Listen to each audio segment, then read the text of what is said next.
Michelle, you all set? Can you hear me? Yep, I'm ready. All right, let's go on the record, please. Court calls case 2018 CF 559, State of Wisconsin versus Samaria Wright. Appearances, please. State appears by Grant Scave. Attorney Robert Webb on behalf of Samaria Wright. Mrs. Wright is present in court. Good afternoon, Your Honor. Good afternoon. This matter set for call the hearing. There was a motion for reconsider order denying expert testimony that had been previously filed. We also are scheduled to go to trial tomorrow, I believe it is, on this case. Your Honor, if I may. Yes, please. Your Honor, I did file, a motion with the court to reconsider your decision that was made, in a filing that was in December of last year. In the interim, the state and I have been actively negotiating a potential resolution to this matter. The parties, as of Saturday, in my estimation, had a principal, understanding of what a resolution was going to be short of trial.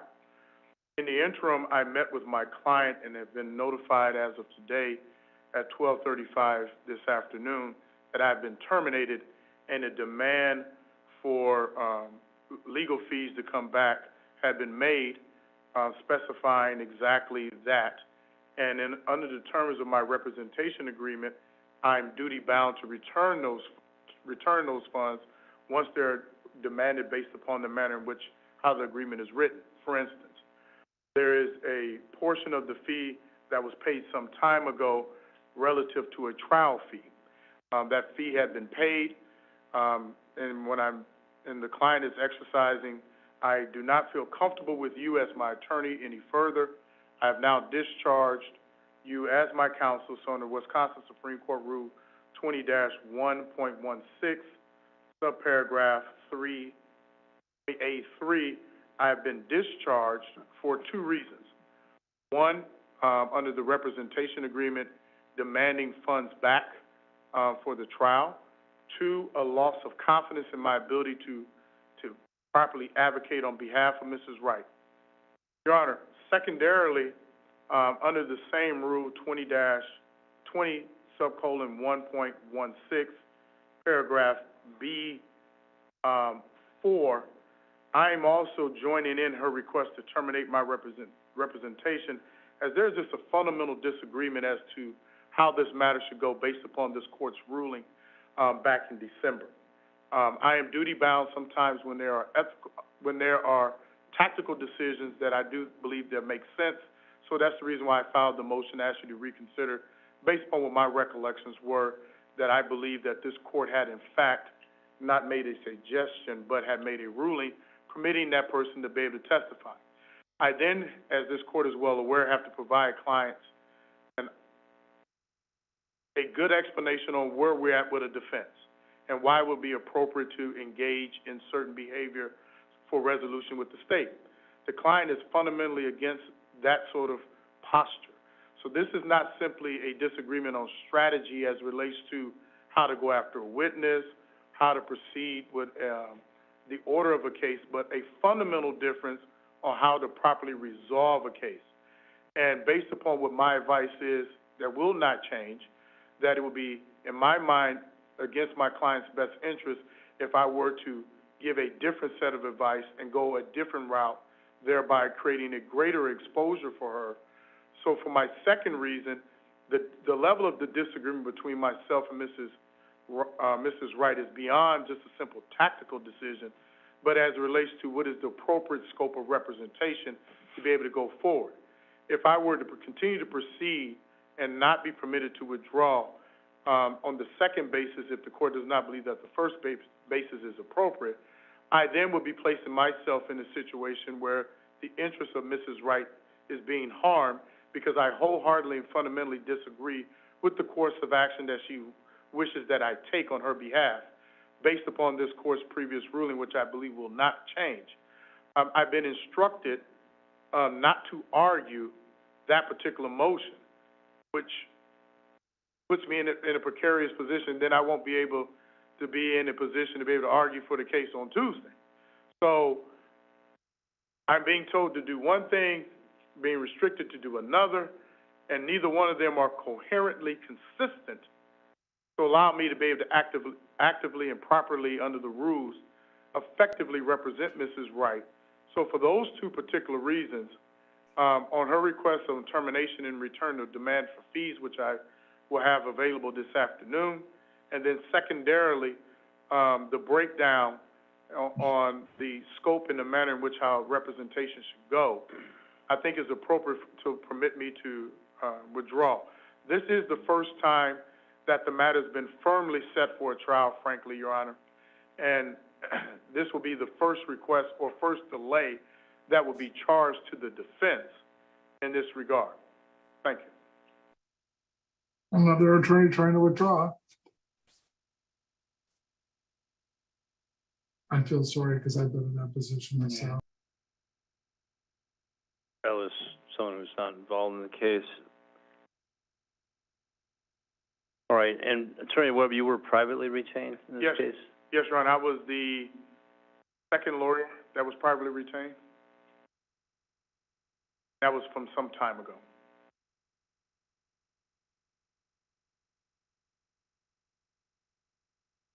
Escape? Judge, I mean, I understand what Attorney Webb is saying, and I respect Attorney Webb, and I don't think it's anything against Attorney Webb. There's nothing about that.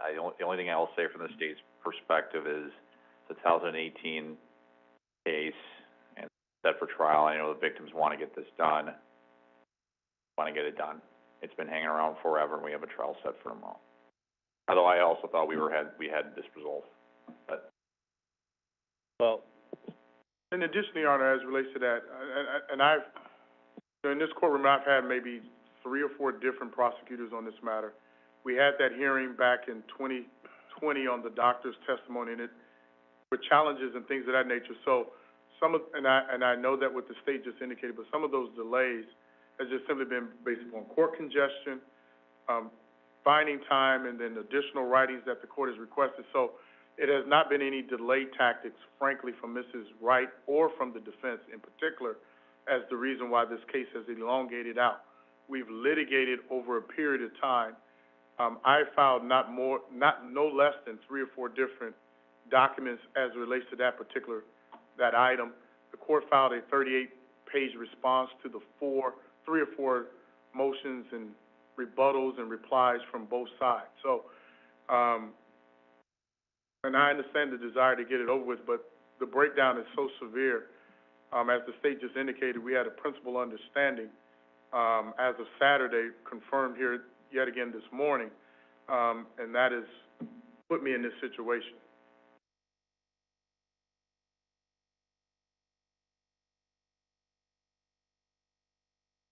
question, I think, becomes from a legal perspective.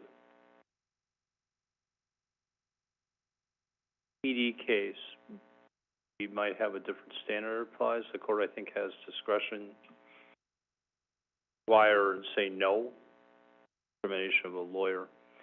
I'm uncertain if that extends to a privately retained lawyer. I just don't know. Relative to the timing issues, there were timing issues caused by, we went through a long period of time on the decision that, to which Attorney Webb references, which is the court's ultimate decision to exclude Dr. Huebner.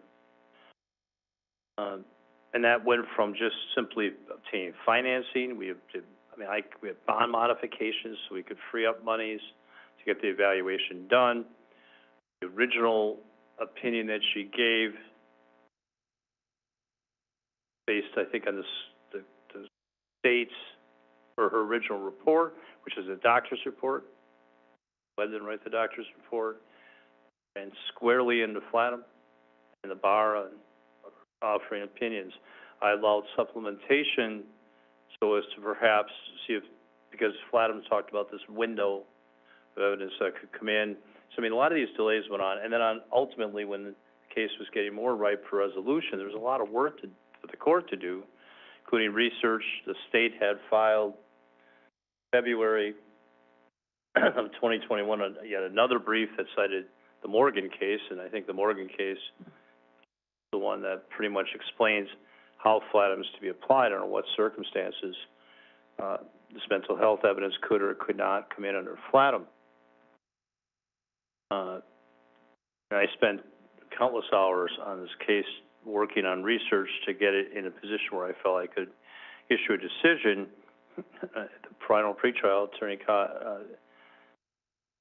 Webb's correct. There was, my sense was, and I think the answer was in the final pretrial, I said, working on the decision, words to the effect, I haven't listened to them, but that it might come in with very significant limitations on Dr. Huber's ability to testify. Over that weekend, I did what I said I was going to do. I was working on the decision, and by that following Monday, realized that I had to reevaluate my thoughts because I could not write a decision consistent with the law which allowed this testimony to come in my opinion, which was my decision. Then issued the decision at the end of December. It took a lot of time. I went through this case law painstakingly, understanding that, of course, the court's dealing with limiting the ability of a defendant in a criminal matter to raise a defense, and I had ultimately concluded it was not a defense. By the way, that's what decision sort of relates to, that was not relevant, and that's how we sort of got to where we got to.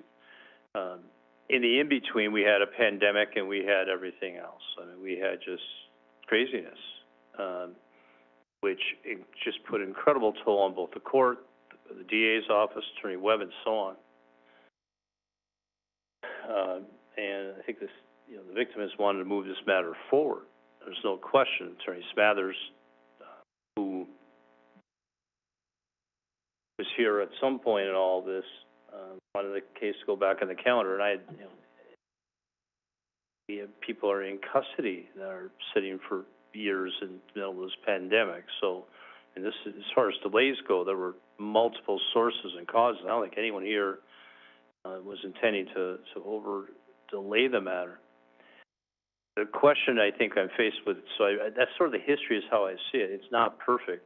Like I said, a lot of the delays were at the instance of the defense, but not continuances, but to try to bring this thing into a posture which allowed Attorney Webb to present, put his best foot forward, and Dr. Huber's best foot forward relative to the Daubert issues that were presented. And like I said, I think I initially felt a certain segment of that might be admissible, but upon going through the Morgan decisions, the FLATM decisions, and then re-reviewing the record, and I mean, it's a 38-page decision because most of it was already written. I was going the other way, and I realized I couldn't do it. I just didn't feel it was the right decision, so I wrote what I believe to be the right decision based primarily upon Morgan, FLATM, Steele, and so on. I say all that, so that brings us to today. We had another gap. We set this trial out for a firm trial date. The thing that I'm concerned about is where this goes if I say to Attorney Webb, you have to represent Ms. Wright. And can I do, this being done for purposes of delay? I don't think Attorney Webb's doing it for purposes of delay. Whether there may be different motivations upon Ms. Wright, I don't know. That's the challenge. Do I believe that there has been a breakdown in the attorney-client relationship? Again, I have no reason to believe, disbelieve Attorney Webb on that note.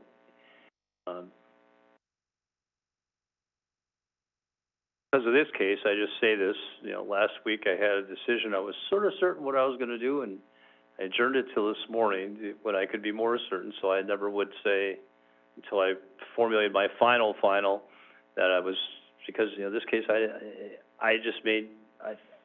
had an idea of how I thought it was going to come in. I announced it in the final pretrial, and I realized I was wrong. So you learn a lesson. I apologize for that, but I withdrew I put the parties on notice of it right away and so on. But I just say all that because that's sort of how this thing broke down. Attorney Webb certainly argued a lot of things, on behalf of Ms. Wright to try to get in the mental health evidence, and I addressed them all in the decision, which ultimately denied the admission of Huebner's testimony.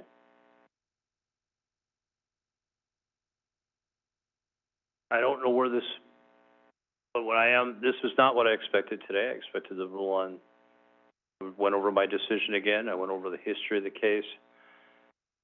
I just don't know what the authority the court has to say, to compel Attorney Webb to represent Ms. Wright, or have Ms. Wright represented by Attorney Webb, based on the record that's just been made. We certainly have victim rights issues. They've always been present. This case has been around for a while. I get all that. And a lot of the delay, when we say delay, I don't think it's fair to call it a delay necessarily. The time that was spent by Attorney Webb in trying to get Huebner and freeing up funds and bond motions and all the things, I never found that, and still do not find that Attorney Webb was dilatory in trying to get Dr. Huebner's report. In fact, I gave the defense leave to try to amend it to see if there's a way, to pursue it. And those were delays, but all in the interest of providing Ms. Wright due process. So delay in terms of time, yes, but not, I don't think, I don't know if Attorney Scapes looked at it, but I don't think there was any intentional delays upon part of anyone along the way. And particularly when the pandemic came, very shortly after, I think we were looking at, not shortly thereafter, but it came in 2020, but it's when we could have tried this case, but I think Huebner's report, opinions weren't ready, and you were the second lawyer. I forgot about all that. That is correct. Michael Steinle was the first. So this is the second. I just don't, does the state aware of any authority that allows me to say no under these circumstances? That's what I'm concerned about, is that this goes, we force Attorney Webb to do this. We end up going up an appeal, and we end up right back here, and the victim gets victimized twice by having to testify twice. By the way, are we in compliance with Marcy's law, victim rights legislation? We are in compliance with Marcy's law. I don't know as it relates to Attorney Webb because he's a private lawyer. I do think that does make a difference. I think My recollection, I said no to a lawyer, a defendant who tried to fire a lawyer at the eve of sentencing, and my recollection is the case law I relied upon was specific to public representation, Yes. not private. I believe the case law speaks to public representation. I don't know off the top of my head whether it also is inclusive of private, and whether a court can order a private lawyer who's privately retained to stay on a case. I just don't know that off the top of my head.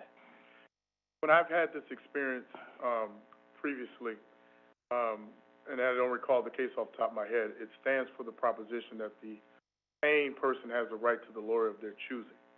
That's grounds for, unless the court makes a specific finding that is dilatory in purpose. And Mrs. Wright's conduct here has not been dilatory at any point in time. We've not had to make any amendments to get right here.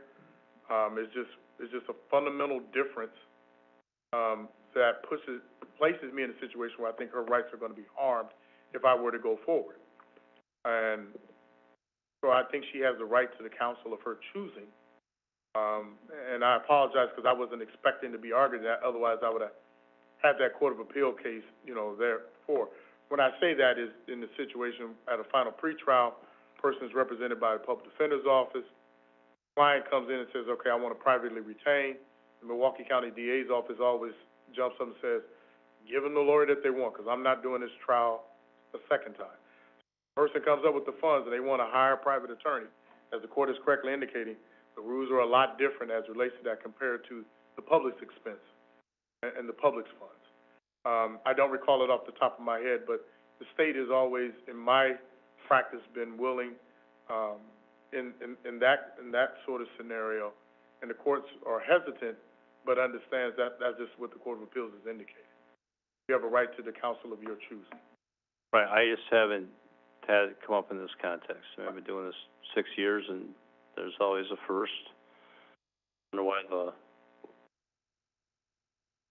why Westlaw and the court, Supreme Court digests are filled with cases. This is why.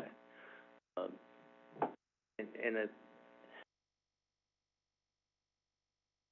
you know, we have victim rights issues which very much concern me here. Same time, only person who potentially loses, you know, the right to her liberty is Ms. Wright. And hearing from Attorney Webb that at least even strategically, that, well, let me rephrase it. I don't know if he could be effective as Ms. Wright wants him to be effective. I'm certain he can be effective.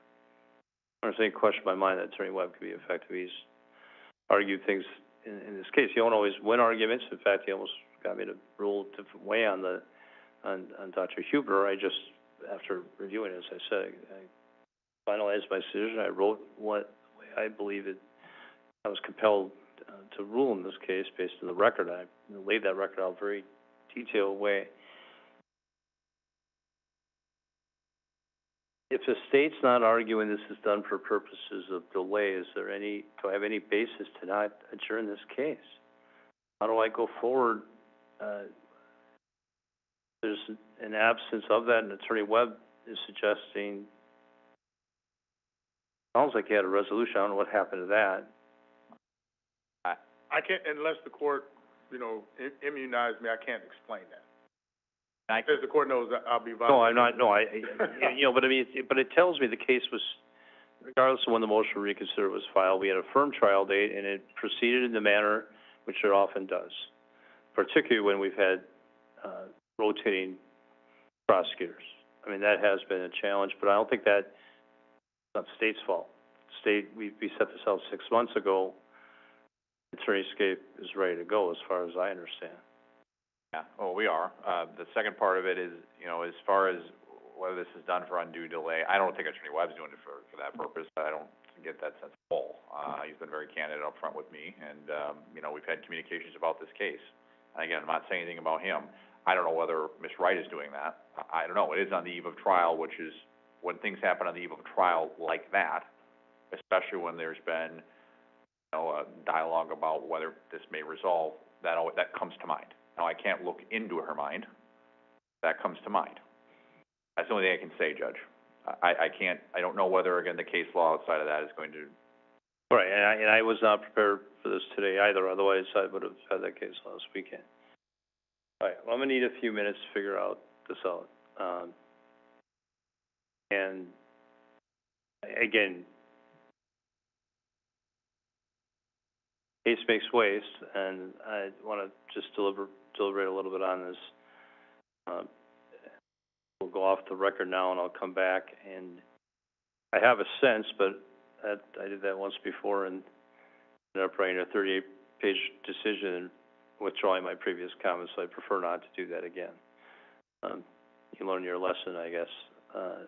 But it's a challenging situation. The other concern I have here, and it comes out of Attorney Webb's comments, is whether Ms. Wright's going to find any lawyer who's going to provide whatever that defense may be, and I don't think you can tell me. I don't think I can compel you to tell me, and I'm not suggesting I can. So we run into a situation with, where that becomes even more challenging. You know, is there any defense lawyer that will do what your client wants you to do, and what can the court do about that? I'm not saying that is the situation, by the way. I mean, you can have Attorney Scape and I had a case that went for trial for almost, a week? You know, where the defense, well laid out, was executed, except for the fact the witnesses didn't follow it, so an alibi defense, and so the defense made a decision to go a certain direction. Sometimes those directions don't always work out, and so that gets even more complex.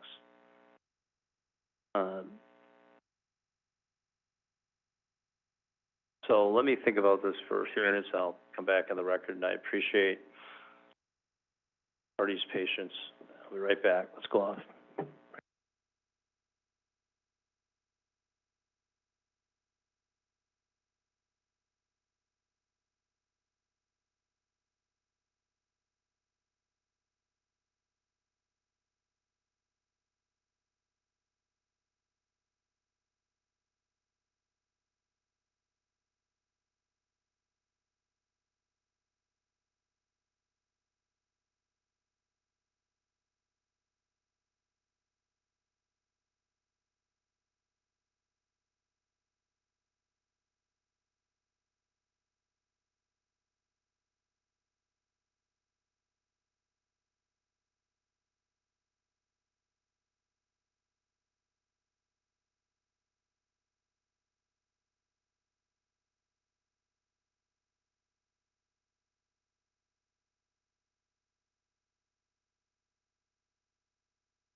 On the record. All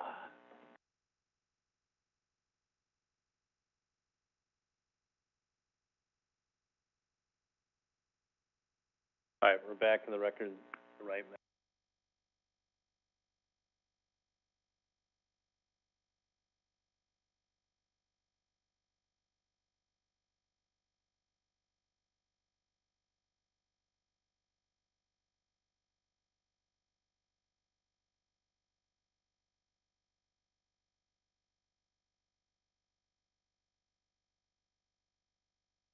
So, since certainly a lot of challenges in terms of what to do. Timing of it certainly is challenging because we have a jury trial tomorrow.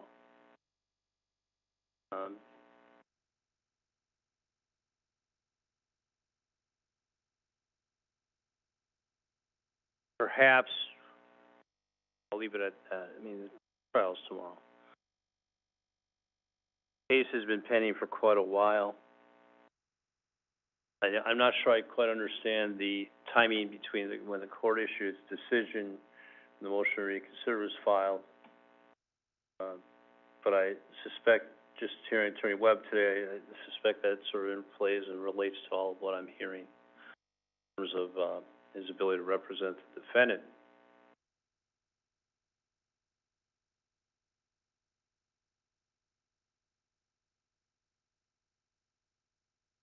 State, for its part, I don't think is arguing that it has a basis, and I'm not hearing any, aside from, let's get this done, the trial has to go. Ms. Wright's doing this intentionally, and certainly the parties were working on a resolution. She would have at least some point taken responsibility. Now, if that didn't work out, you go to trial, timing does not look good.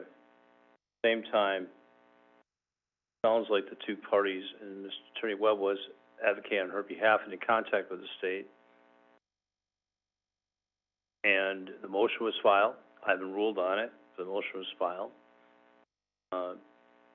And there was, progress leading up to this. I didn't anticipate much to happen between when we set the last trial date and now, because I think everything was ruled upon, including the Dr. Huber issue.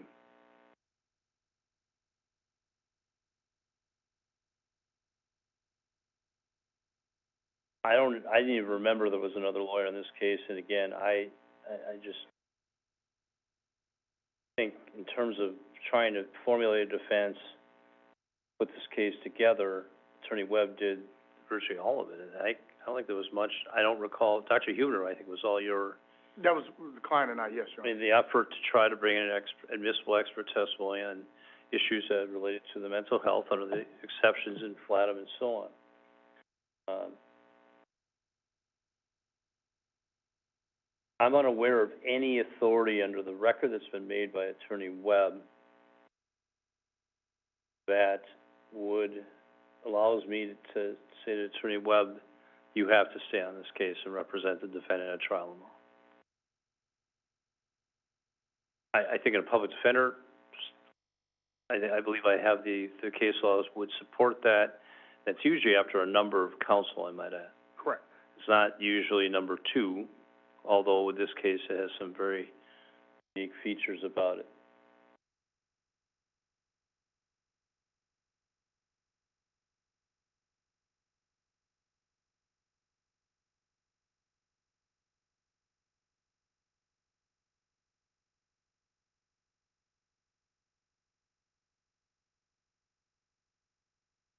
But I'm just unaware of that, an authority law that would require it, particularly in light of the record that Attorney Webb has made, and I have no reason to believe that Attorney Webb is being anything other than forthright with the court, and if you could try this case tomorrow, you try this case tomorrow. I don't think he's been anything but forthright along the way, and I have no reason to believe he's not being forthright now. Concern Ms. Wright's doing this for timing, but I think at least at this point, I'm concerned about her. Who wouldn't be, as State pointed out. The trial's tomorrow. Doesn't look very good. But I think the court is compelled to give her the opportunity to get counsel. And again, I don't know that we can get into counsel's thoughts, impressions, and so on at this juncture, whether that would be appropriate, particularly with Attorney Webb doesn't necessarily or at least has indicated that he can't professionally support it, doesn't mean another defense attorney can, right? I mean, that, Correct. I don't know that we can get into that.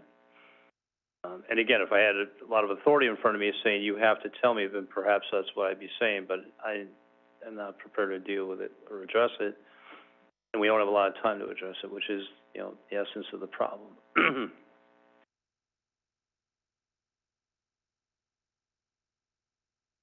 So what I've decided to do is give Ms. Wright the opportunity to retain one more time counsel of her own choosing, and or apply to the public defender's office. But it comes with the understanding, if this happens again, that she potentially forfeits her right to counsel, and we would just simply go to trial without counsel. I don't think that's fair to do that today, or based on the record that I have here today, notwithstanding the last-minute nature of it. And at the end of the day, the due process rights of the defendant do trump Marcy's law and victim rights, but, I mean, this is a really close case that way. But I only, you know, Attorney Scape, who is being fair and saying what he knows, I mean, I just think ultimately the right thing, and that is to give Ms. Wright a chance to retain another lawyer and proceed on the record as it is. If they want to revisit any motions to reconsider that have been filed, then it'll be under Capsule Popcorn and its progeny, as it relates to Dr. Huebner. Or if they feel that somehow a court making a statement of pretrial, you know, I'll rule on that when I deal with it, but I don't know what the only issue that was formally decision or issue in writing was the one I wrote. And we just take the trial off. With the understanding, I think we're going to have to get some strict parameters, Ms. Wright, for your retaining counsel, because I don't know how you're going to turn this around, time-wise. Case is ready to go.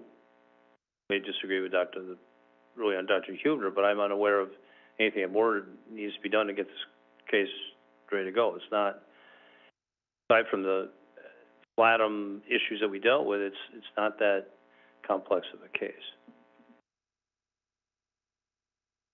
I was not planning to address this type of motion or make this kind of decision today, but I think you have to err on the side of due process. And while we have Marcy's law, I've considered it.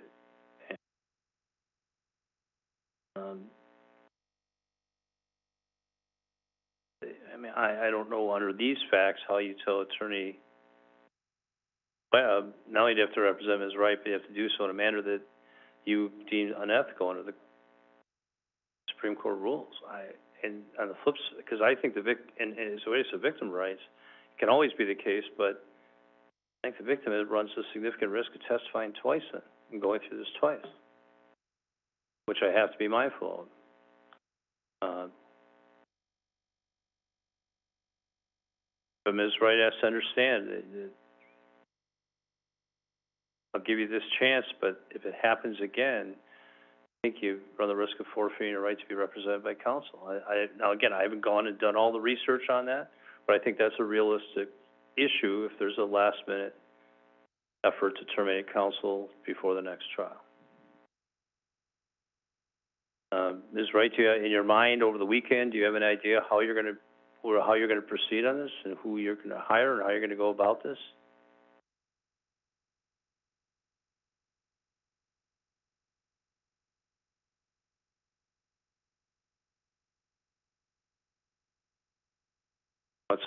It depends.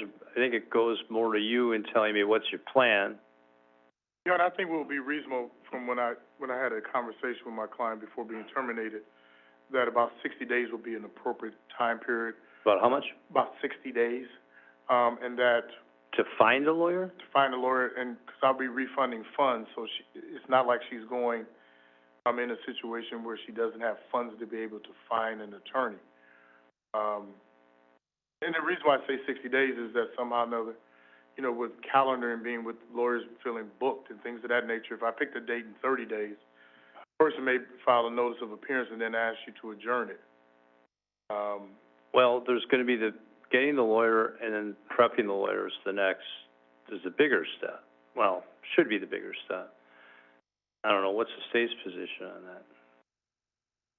The better we can get somebody on board. How long it's gonna take for her to get somebody, I don't think anybody can speak to that except her. She has to make, I think, a close monitoring as to her efforts to do so is probably the best, though. Right, I think 60 days is too far in that respect. Yeah, right. I think we should be looking at lawyer, file transfer from Webb, prep, talk to the state, and go. I mean, now that all sounds like it happened very quickly, but that's a process. One of the biggest delays I've ever had is getting defense counsel to give other defense counsel files, but that's usually in public defender cases, not private. My sense is to set this for a status in 30 days to see, and require Ms. Wright to show the efforts that she's made to retain counsel. And I think 60 is too long. Understood. I understand why she would ask for that, but I mean, it's extraordinary that we're doing this in the eve of trial, and while I sympathize, I think she needs to take immediate steps to get counsel. I don't think there's much beyond, I mean, one good thing about the Dr. Huber decision is a 38-page written decision that defense counsel can read, right? It's not an oral decision where you're ordering transcripts. It's all there. All of it's there.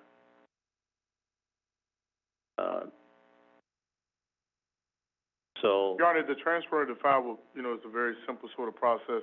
right. Unfortunately, get that- it never happens. I don't understand. I'm not saying Attorney Webb, but I mean, I can't tell how many times I order the state to provide new discovery because it never gets there. All right. That's my decision. Trial date's off. And we'll set something, I have jury trials continuously. One of the other things I would say is at least the 30 days lets us, this has to be scheduled before my next intake starts. We need to get a lawyer on this case. Ms. Wright. I'm giving you the benefit of the doubt. Attorney Webb's spoken very articulately here today, and the state, I think, understands the complexities of this. But we need to move with deliberate and probably great speed to get another lawyer onto this case in light of firing your lawyer at 12:35 p.m. the day before trial. And I agree with Attorney Scape, and you have to move this case forward. I can't get a lawyer for you. I guess you could always petition for the appointment of counsel. Perhaps then I could control it better. You don't want to go straight up private retainer. Can you qualify for appointed attorney, or the public defender's office is not going to have, we've talked about this. I don't know if you qualify for, I don't know what your circumstances are. I'd have no reason to know other than perhaps a tangential matter, which is unrelated and dated.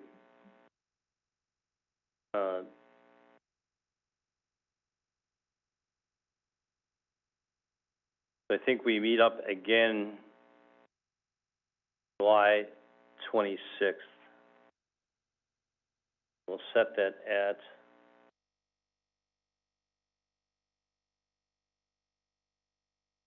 10:30 for a status conference on counsel. You know, Zoom option is always available in my court, ma'am. With this, we had a trial tomorrow, so I ordered it in person, because the goal is to try to see if the case can resolve. I'll have the court print out a notice of hearing for you. Take with you. Anything further from Attorney Webb? No, Your Honor, thank you very much. Anything else from Attorney Skate? No, thank you. All right, let's go off the record then. Thank you.